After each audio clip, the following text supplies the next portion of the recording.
The French Revolution is one of the most important revolutions to take place in world history. Let's take a look at some of the causes and see why this revolution in particular is so important. First of all, the motto of the French Revolution is liberty, equality, and fraternity, or brotherhood. Let's see why these ideals drove the revolution. If we look at France in 1789, we see that it's divided into three estates or groups. The first one is the first one is the clergy, the second one is the nobility, and the third is the peasants. The clergy, which made up a group of priests, account for approximately 130,000 people, own 10% of the land, and don't pay tax, which is very important.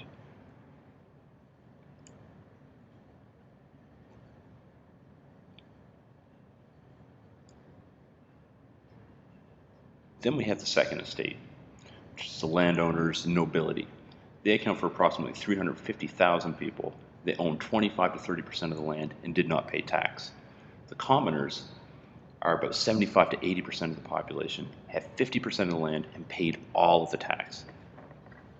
Now, there's another class here that we have to talk about called the Bourgeoisie, which is basically a commoner coupled with Enlightenment ideas, and they were usually shopkeepers and cobblers. We also have feudalism that is still hanging around at this time. And one rich landowner basically gives land to the tenants to work, and in return they pay him tax. They also have to pay the clergy.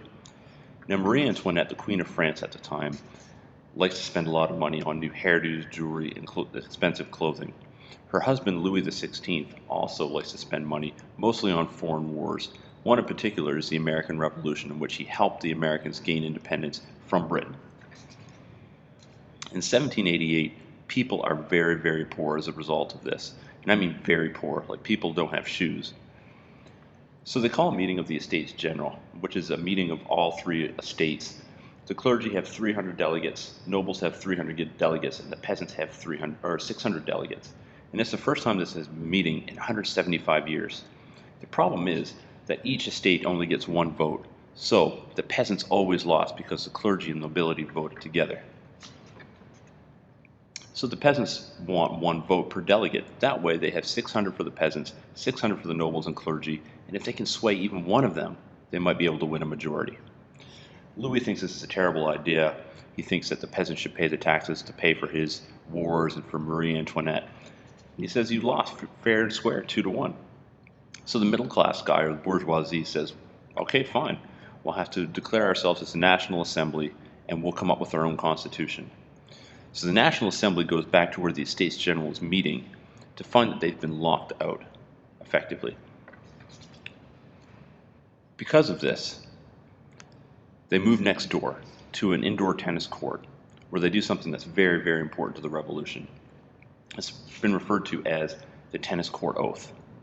They swear to continue meeting until they have a constitution. You can imagine how Louis feels about this. Wants to stop the National Assembly, is willing to use force to do so. So, the citizens have to storm the Bastille, which is a prison, large supply of weapons, and it's not heavily guarded. They storm this, they take the weapons, and news of this spreads all over France. As a result, the revolution goes nationwide, and that's the end of our story so far.